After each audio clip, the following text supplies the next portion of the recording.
Tu es le roi de toute la terre. Et en ce matin, nous te rendons la révérence. Amen. Merci Jésus pour ta présence. Merci pour ta grâce en ce deuxième dimanche de janvier 2023, que nous considérons comme le premier dimanche. Parce que nous avons passé le premier dimanche entre le 31 et le 1er. Nous te disons merci. Merci pour le souffle de vie. Merci pour ta grâce. Merci pour cet aide. Merci pour ce que nous allons dire aujourd'hui. Merci parce que tu commences avec nous. La pierre, c'est aujourd'hui. Merci pour le Saint-Esprit. Merci pour les bénédictions méritées. Que toute la gloire te revienne. Au nom de Jésus, nous avons prié. Amen. Amen. Alléluia. Amen. Je bénis le Seigneur parce que Dieu ne se contredit pas. Amen. Je suis venu ce matin, parce que je considère ce matin comme le premier dimanche. Je suis venu rendre gloire à Dieu. Je suis venu, on commence le thème. Mais ce que j'avais dans mes bagages, c'était un témoignage, une reconnaissance. Ça ne vient pas directement de moi. Ça vient de Léa, qui est ma fille. Et avant même que je ne parle, le Seigneur a dit, je vais encore faire un autre là. Amen. Pour quelqu'un. Pour confirmer ce que tu voulais dire ce matin-là. Amen. Il y a peut-être en 2021, j'ai voulu marquer ce premier jour. Je dis à Dieu, vraiment tu es bon. Un jour, Léa vient me trouver à la maison. Elle me dit, maman, je dis oui. Mon utérus est descendu. Léa, tu dis quoi? Je dis que mon utérus est quitté, c'est descendu. Donc quand tu mets la main, tu touches ça, elle dit oui. Si tu veux, tu viens voir. Vous savez, il y a une sorte de diagnostic et de nouvelles. Que quand moi j'entends, je sens que ici, c'est une maladie incurable. Léa, je ne veux pas regarder ça. Donc quand tu marches, elle dit que oui, j'ai laissé. Je n'ai plus rien dit. Parce qu'il y a certains dossiers, quand ça vient dans mon parapheur, je mets dans un autre parapheur, j'envoie à Jésus. Amen. Elle est revenue quelques jours après. Maman, je t'ai dit quelque chose. Léa, il ne faut pas m'énerver. Ça me fait souvent ça. Pourquoi on colle la peine, moi? Ça me fait souvent, ça sera fini. Mais dans mon cœur, j'ai dit yes, Jésus. Tu connais, nous envoyer les épreuves. Si tu envoies l'hôpital, tu dis que c'est le cancer. Mais oui. Ou alors un développement d'utérus. Ça demande une opération automatiquement. Léa, elle me connaît parce qu'elle marche beaucoup avec moi. Et quand je commence à m'énerver, j'ai commencé à m'énerver. Il faut laisser ça. Léa, il faut laisser ça. Léa, laisse ce que tu racontes là. Laisse ça.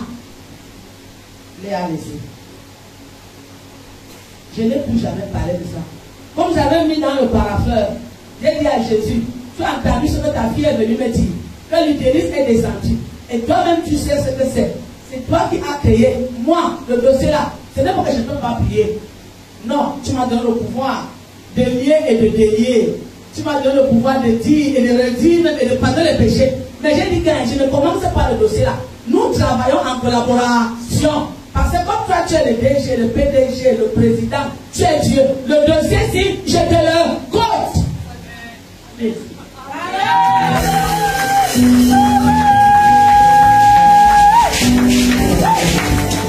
Je n'ai plus parlé de ça. Comme plusieurs dossiers dans cette église, quand tu amènes, tu me donnes, je me tais. Je ne dis plus rien. Je compte. Alors en 2022, c'est l'année 2022, c'est une année. Un vendredi, on arrive ici. Je ne sais pas qui a fait l'adoration, si les gens peuvent se rappeler. On a fait l'adoration, on a fini de faire l'adoration. Le Seigneur me dit, continue l'adoration. Prends le micro. Je continue l'adoration, ce n'est pas un dimanche. Je fais l'adoration, je sens que le Seigneur me dit, recevez, que le peuple de Dieu reçoive son miracle. Qui se rappelle ce vendredi-là? Voilà, il y a beaucoup de personnes. Les gens qui viennent en semaine, qui pensent que c'est seulement dimanche que Dieu agit. J'ai dit, recevez votre miracle. C'est fini. On a fini l'adoration. On a prêché. On a fait les offrandes. Bref, on a terminé le culte. Alléluia. On est rentré. Ça fait déjà plus d'1 an et demi que l'utilité est en bas. Je n'ai pas donné à quelqu'un ici. Je n'ai même pas dit au Père. Je n'ai dit à personne. J'ai dit que je veux voir ce Dieu-là. Alléluia. On ne peut pas, on ne va pas tout lui demander les choses parce que lui qui connaît. Le lendemain, elle vient me dire que maman, l'utérus est rentré.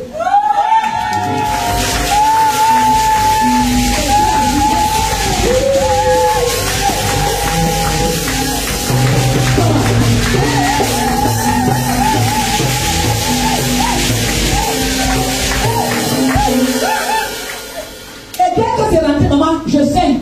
Le Seigneur me dit, elle a suivi une opération chirurgicale du ciel.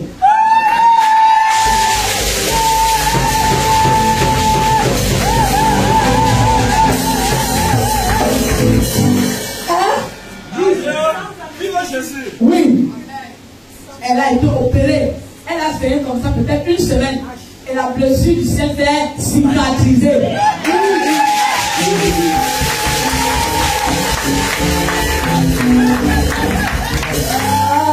Je ne lui avais pas dit que j'allais témoigner. Merci. Je ne lui avais pas dit. Parce que j'ai gardé ça pour moi. Merci ma fille. Et nous déclarons que cette guérison est scellée dans le sang de Jésus.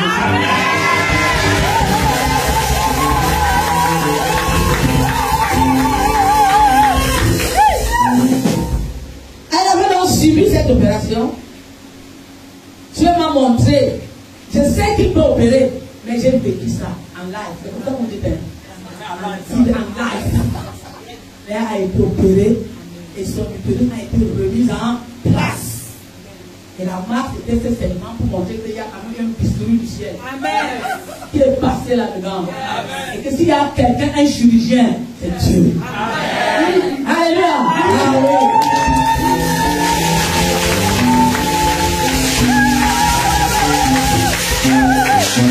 Il est près de moi, il a ma destinée.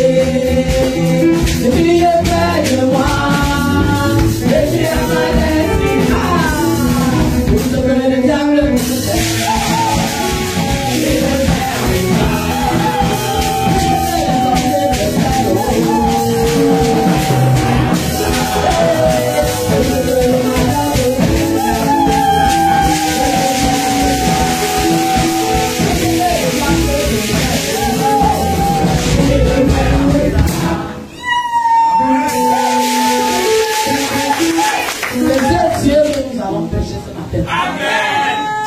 le Dieu qui l'année passée dans une prédication ici, il a dit par ma bouche, recevez les bénédictions tant attendues. Et nous avons vu en 2022 les bénédictions tant attendues. Ah oui, 2022. Alléluia. Qui savait qu'on traînait un dossier comme ça? Un dossier fumant. Un dossier. Ça veut dire que tu n'as pas la foi en Dieu. Tu déposes les armes. Alléluia. Il faut atteindre à un niveau avec Dieu pour que tu le vois. Quand c'est fort, et les gens de ma famille, même de le savent, quand tu m'amènes, tu commences, on a dit cancer, ils sont à l'hôpital. Il y a des maladies qui sont à l'hôpital. Mais il y a des maladies, quand c'est comme ça, je compte. Et je vois les résultats. On entend les vérités là. C'est les gens concernés. Alléluia. Mais aujourd'hui, c'est pour Léa que je voulais dire. Parce que c'était secret. Entre elle et moi, je pense qu'elle avait quelqu'un d'autre. C'était entre elle et moi et Dieu. Et on a gardé ça secret pour qu'aujourd'hui, nous venons dire que Dieu, c'est la vérité. Amen.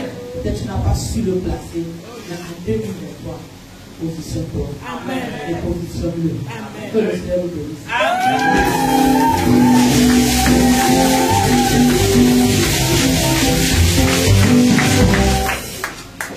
Notre thème, c'est quoi? La persévérance dans la foi en partie 2. persévérance dans la foi en Jésus. Bah, tu peux persévérer, mais tu es hors de la foi. Alléluia. Tu peux persévérer et tu es dans la foi. Mais Dieu dit, c'est dans la foi en Jésus. Bah, c'est un acte de foi que les rois avaient posé. Et Dieu s'est glorifié. Il y a des gens qui pensent qu'il faut d'abord compris pour eux, non. Dieu est Dieu. Et il sait toutes choses. Et qu'est-ce que nous avons lu comme verset? Matthieu 24, 12. Timothée. Matthieu chapitre 24, verset 12. Et parce que l'iniquité se sera accrue, la charité du plus grand nombre se refroidira. Il dit que le péché va faire que la charité se refroidisse.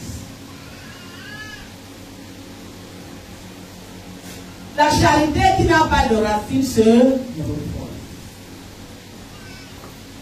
Qu'est-ce qu'on doit faire? Comment nous devons comprendre ce que Dieu a fait? Ils ont Romains 12. 1 à 2. Romains chapitre 12, verset 1 à 2. Je vous exhorte donc, frères, par les compassions de Dieu, à offrir vos corps comme un sacrifice vivant, saint, agréable à Dieu, ce qui sera de votre part un culte raisonnable. Je vous exhorte, qui parle de l'apôtre Paul. Je vous exhorte donc, frères, par l'amour de Dieu, la compassion, à offrir vos corps comme un sacrifice vivant, saint, agréable à Dieu, ce qui sera de votre part un culte raisonnable. Ne vous conformez pas au siècle présent, mais soyez transformés par le renouvellement de l'intelligence. On commence par soyez transformés. On va aller dans le niveau informatique. Elle aime piper, lui, il dit mort. Ingénieur, génie logiciel, il va me dire le contraire. Il va me dire le contraire. Soyez transformés par quoi? Le renouvellement de l'intelligence. Et là, il dit, avant que vous disiez,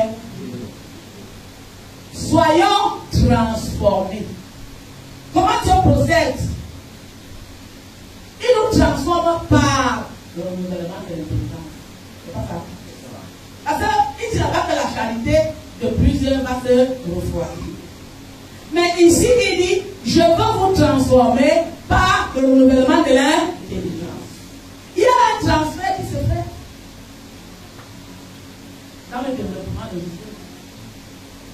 Oui. Ce que vous voyez les hommes faire aujourd'hui là, ils disent qu'ils vont mettre les nanoparticules sur les gens. Mais chaque parole de Dieu, c'est une nanoparticule. Il faut bien suivre ça, ça va vous aider. Il n'y a pas de technologie que quelqu'un peut faire sur la terre que Dieu n'a pas fait. Il faut. Il faut qu'on parle de la programmation ici. Soyez transformés par Dieu programme, il fait son développement par. Il renouvelle, il crée une nouvelle personne. Comme que les scientifiques disent, nous voulons créer un nouvel homme de 2030. C'est pas ça. Ils font des robots, ils peuvent mettre des nanoparticules pour contrôler l'homme à distance. Mais qu'est-ce que Dieu lui fait? Il dit, moi je suis omniprésent. Je n'ai pas besoin de contrôler l'homme à distance. Je suis dans l'homme. Amen. Je veux parler aux gens. On dit on va mettre dans nos particules pour peut-être effacer les données du cerveau. C'est pas ça. Dieu lui aussi, par le péché d'Adam et Ève là, qui avait mis certaines données, qu'est-ce qu'il fait? Par sa parole, il reprogramme. Vous avez compris? Quand on prêche, Dieu est en train de reprogrammer. Pour amener à une transformation. Pour amener le cerveau à avoir certaines informations. Les informations sont ici. Alléluia. Amen. Je dis, chaque parole de Dieu, c'est une nanoparticule du ciel. Ces gens-là n'ont pas inventé. À la seule différence qu'ils n'ont pas créé l'homme. Ils viennent essayer sur quelque chose qu'une autre personne a créé. Je vous avais dit l'année passée que Dieu, quand il a fait ce il a mis les codes, les informaticiens codent. Quand tu n'as pas le code, c'est difficile. C'est comme il y a des gens qui arrivent à traficoter le code, mais le code de Dieu, tu ne peux pas. Parce que sinon, l'homme allait déjà payer quelqu'un qui vit. Ouais, non. Et la différence qu'il y a dans leur truc de 2030 et tout ce que vous voyez là, c'est que le souffle de vie, il ne maîtrise pas. Vous avez le problème, non? Ils ne peuvent pas créer et ils ne maîtrisent pas le souffle de. Ils disent l'homme va vivre longtemps. Mais c'est ça qu'ils disent. Il va vivre longtemps. Ce n'est pas vous qui avez le souffle de vie. Vous programmez des choses où il y a des données qui vous manquent. Alléluia. Au moment de la synchronisation, ça ne donne pas. Quand on code en informatique, quand on développe, après les données là, on les synchronise. Amen. Amen.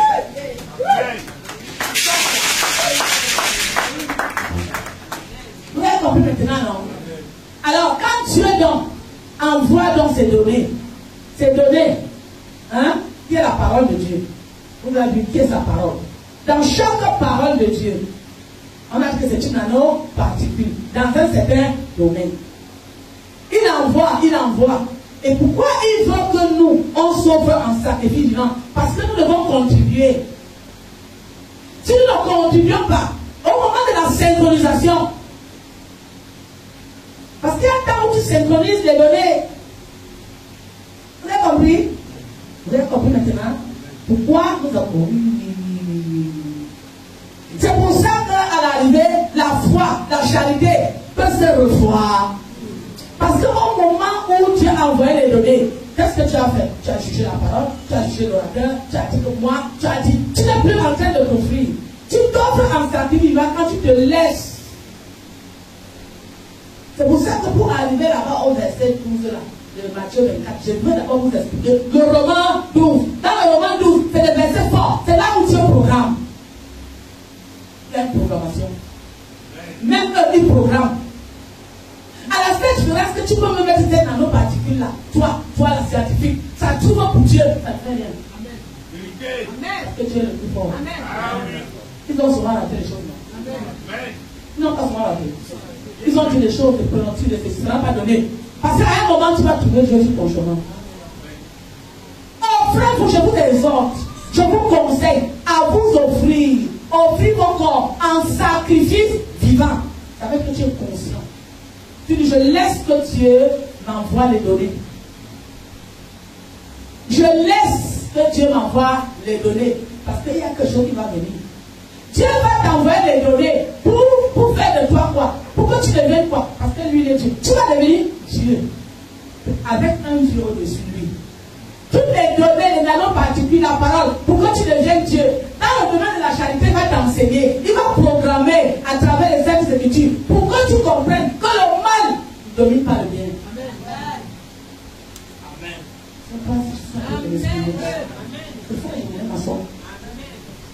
Je vous exhorte. Sinon, si vous n'êtes pas transformé, et vous allez vous conformer au siècle présent. C'est pour ça qu'à des moments, en tant qu'enfant de Dieu, ouais, non, le feu nous détruit.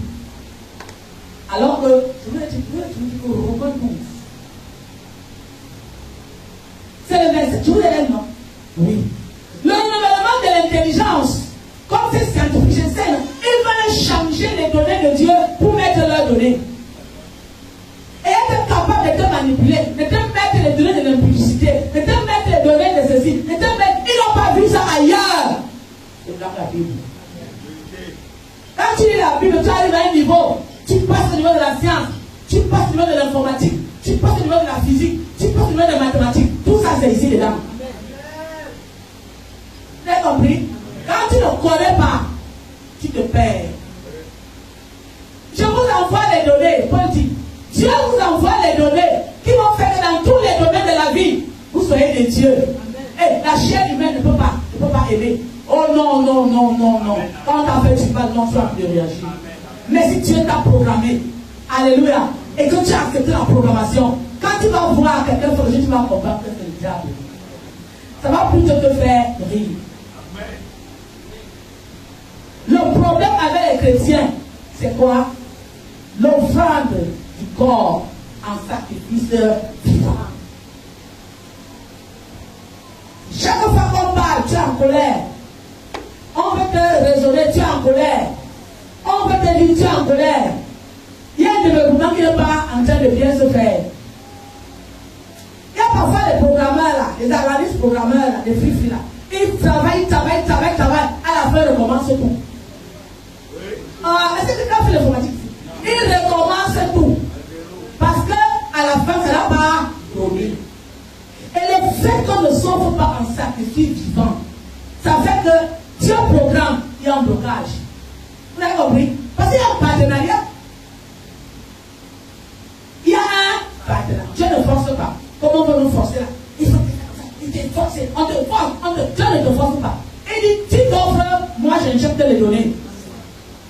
J'injecte les données qui vont te transformer. J'injecte les données qui vont ouvrir tes yeux. J'injecte les données qui vont enlever le voile. J'injecte et je corrige le cerveau. Parce que le péché d'Adam, elle a souillé le cerveau. Je corrige même l'âme. Parce que l'âme, c'est le corps. C'est la chair. La chair aussi doit servir le Seigneur. Est-ce que vous comprenez? Et il a donné la Bible. Tu ne dis pas que je prends seulement le nouveau. Tu ne dis pas que je prends seulement l'ancien. Non. C'est toutes ces données qui vont faire de toi un Dieu. Tu vas commencer à voir, comme Paul a dit. Je vois maintenant que je voyais comme de l'or, comme la boue. Vous voyez, non? Tu commences à voir autrement.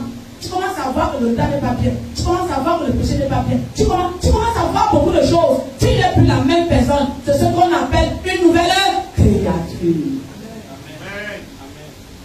Tu n'es plus focalisé si je ne me marie pas. Et puis si je n'ai pas les enfants. Et puis si je n'ai pas. Et puis tu cherches ton bonheur. Là, il n'y a pas de bonheur. Aucun homme, aucune femme ne peut te donner le bonheur. Le bonheur vient de Dieu. Amen. Je vous exhorte ce matin, peuple de Dieu. Je nous exhorte ce matin que chacun en 2023 sauf offre son corps. Si tu veux que Matthieu 24, la persévérance dans la foi, fais ton partage. Offre ton corps en sacrifice vivant. Ce sera pour nous un culte de raison. Il faut te donner les raisons. Quand vous voyez quelqu'un, ça moi je dis souvent, moi je ne cherche pas beaucoup les fidèles. Quand vous voyez quelqu'un qui est toujours, on doit l'appeler, mais l'appeler par le transfert se fait mal. Il y a un blocage dans la personne qui fait que la parole que nous prêchons là trouve un mauvais code. Il faut recoder, il faut insister. Alléluia. Tu vas pas l'appeler, viens, c'est bien. Ça ne va pas aller jouer dans l'âme, dans l'esprit. Quand l'esprit est touché, quand l'âme est touchée, même parfois le corps, ça suit. Vous avez compris maintenant, non?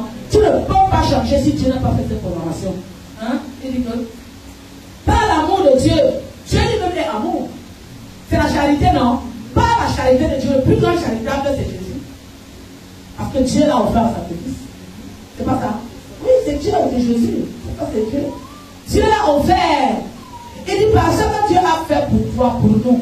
Il faut qu'en retour, toi aussi, tu comprends, non? Tu lui offres ton corps. Sinon, tu vas te conformer au siècle présent. Il dit, mais tu as une chance d'être transformé. Nous avons une chance d'être transformé par le renouvellement de l'intelligence. Il dit ici, afin, ce renouvellement d'intelligence amène une conséquence. Quand vous discernez quelle est la volonté de Dieu, ce qui est bon, agréable et parfait.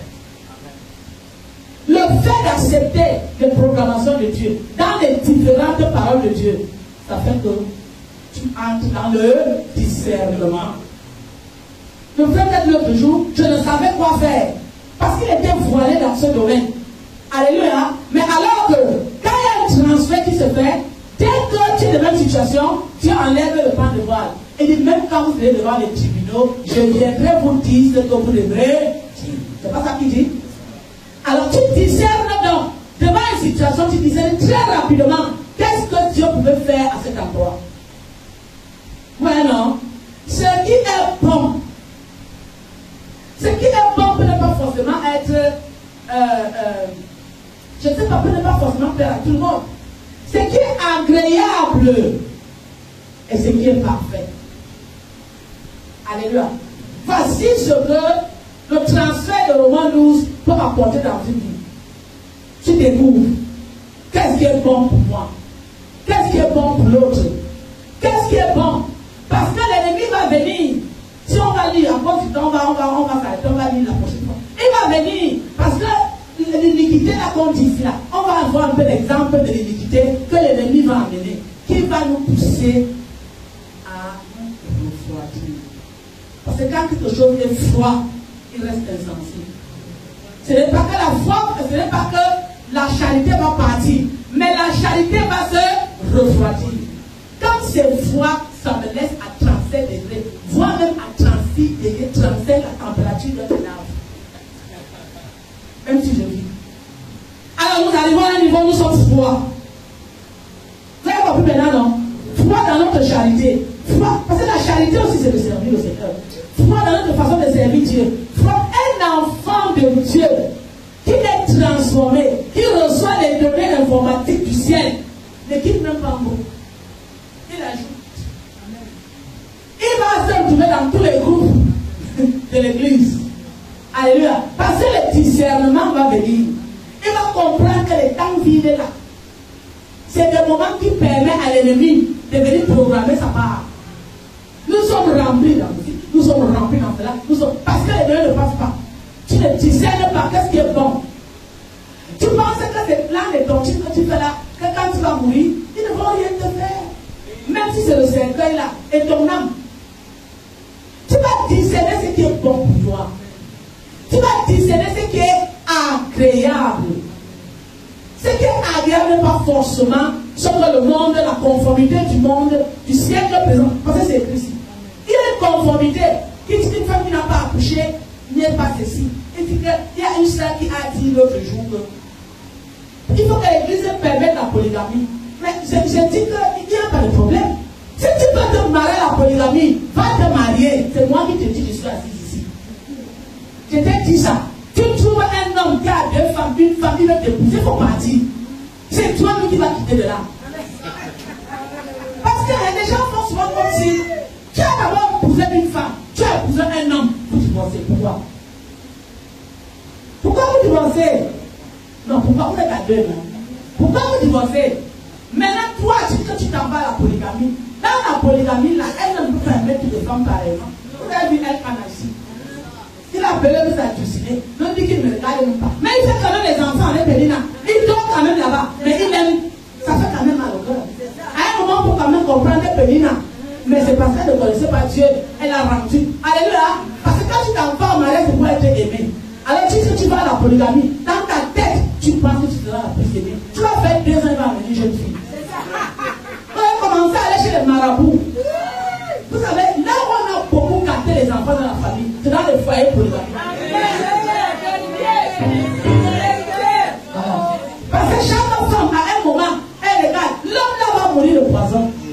Il va manger le thorax de toute l'humanité. Alors quand tu es venu dans la polygamie, tu savais que tu as une épouse. Tu refuses de partager l'homme avec elle. Tu n'es pas honnête. Vous avez compris? Mais moi je veux dire ce matin, tu trouves ton polygame, il faut partir.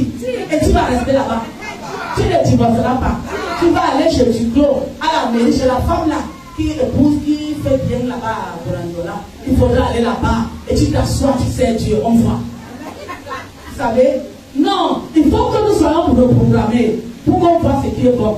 Parce que nous pensons toujours que c'est quand on avait un homme, c'est quand on avait un homme. Dieu même pour punir les femmes a dit 7 femmes s'attacheront à un homme. C'était une punition à Jérusalem. Alléluia. Vous ne cherchez pas derrière les choses qui vont vous créer plus de problèmes que ce que vous êtes aujourd'hui.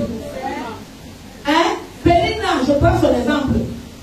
Les enfants, elle tire de l'autre côté. Elle-même comme même, elle ne regarde plus le mari. Elle est maintenant sur les enfants. La terre, c'est Dieu qui donne la paix.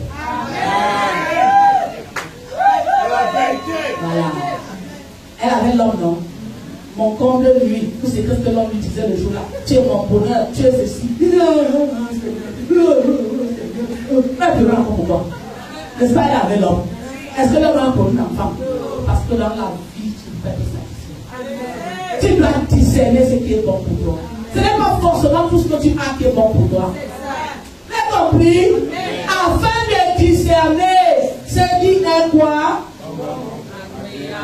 Et parfait. Quand Dieu t'a programmé dans le roman 12 comme ça, tu vis une vie de paix. paix. Avec ou sans ce que tu penses, tu es comblé. Nous nous battons pour rien. C'est pour ça que la foi peut se refroidir. Parce que les trois choses, je dis la foi pour moi. Parce que pour que tu gardes la charité là, il faut que tu aies la foi. Trois choses resteront: la foi, l'espérance et la charité. Mais la plus grande, c'est là. On peut parler de charité sans parler de foi. On peut parler de foi sans parler d'espérance. Donc je colle tout pour les foi la refroidir. La charité finie. Nous devenons aigris. Parce que nous avons décidé que c'est comme ça qu'on va trouver le problème. Je te dis ce matin, offre-toi. Amen. Offre-toi. Il va te programmer les données. Ils te mettront dans la joie. Amen. Le vide, il va les combler. Parce qu'il est Dieu. Amen. Il te fera oublier certaines maladies, comme Léa, il est passé par moi, elle a oublié. Et le jour qu'il viendra enlever, tu ne te rendras même pas compte. Parce que Dieu te connaît. Et il a ta destinée. Alléluia. Et il sait là où il veut te conduire. Amen. Qu'est-ce que j'ai dit? Dieu sait là où il veut te conduire. Merci ma fille. Reçois au nom de Jésus. Amen. Dieu sait là où il veut te conduire. Est-ce que tu comprends?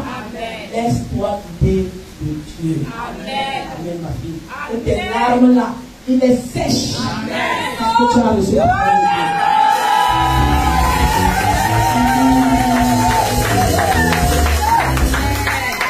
Qu'est-ce que moi je peux dire? Il faut que je m'arrête là. Parce que ces larmes-là doivent produire la multiplication. Je ne continue pas. Seigneur, tu as vu ces larmes. Il dit, j'accepte ta parole. J'accepte ce qui est sorti. J'accepte d'être reprogrammé. J'accepte m'offrir en sacrifice vivant. Parce que je sais, avec ça, je saurai discerner. Peut-être hier, j'ai marché de moi-même. Alléluia. Mais aujourd'hui, je veux que tu me programmes. Envoie tes données. Code. Alléluia. Afin que notre partenariat ait le succès. Que le Seigneur nous bénisse.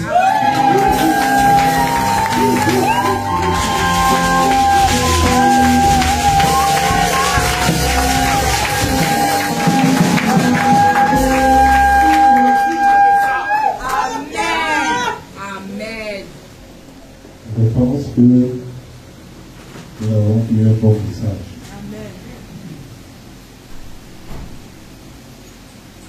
Pour moi, la Bible dit que si tout m'est permis, tout ne m'est pas. Donc si la polygamie a été permise aujourd'hui, est-ce que ça te sera vraiment utile? C'est la question qu'il faut se poser. Parce que les chrétiens, ils veulent absolument entendre ce qu'ils veulent entendre. Si tu veux aller dans la polygamie, pose-toi cette question. Parce que on ne construit pas son bonheur sur le malheur des autres. Que le Seigneur nous bénisse.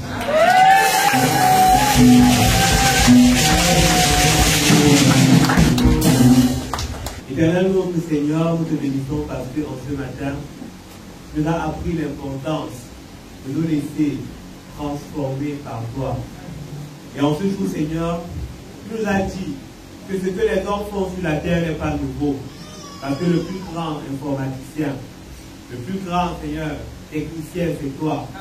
Et nous reconnaissons que depuis le commencement de la terre, tu nous as fait comprendre que tu étais tout en tous. Nous glorifions et magnifions, Seigneur, ton intelligence et ta sagesse. Et en ce jour, Seigneur, en nous faisant, au travers de l'exemple de l'informatique, voir la réalité de ta parole, tu nous as enseigné que nous avons besoin de nous laisser programmer par toi. Nous laissons programmer au travers de la parole de Dieu que toi tu nous donnes. Parce que ta parole représente des nanoparticules que tu mets en nous, afin de nous conditionner d'une certaine manière, afin de nous faire penser d'une nouvelle façon, afin de nous faire voir les choses de nouvelle manière. Alors aujourd'hui, te prions, Père, parce que tu nous as dit, notre devoir consiste à nous laisser transformer par toi. Père éternel, mon Dieu, à t'offrir nos corps comme des sacrifices vivants. En ce jour, nous te supplions, Seigneur, de nous délivrer de la résistance. Seigneur, délivre-nous du raisonnement. Donne-nous la grâce de nous abandonner à ta sagesse. Amen. Donne-nous la grâce de nous laisser instruire par ta parole. Amen. Donne-nous la grâce éternelle, mon Dieu et mon roi, de nous laisser reprogrammer par tes ordonnances. Amen. Et ainsi nous pourrons voir, face aux situations confuses, faire ce qui est bon, ce qui est agréable et ce qui est parfait. Merci Seigneur éternel, mon Dieu, pour le message de ce jour, parce que celui-ci, c'est à notre édification, à notre transformation. Merci Seigneur éternel, parce que tu nous permets de porter des fruits qui t'honorent. Au nom de Jésus, nous avons prié. Amen. Amen.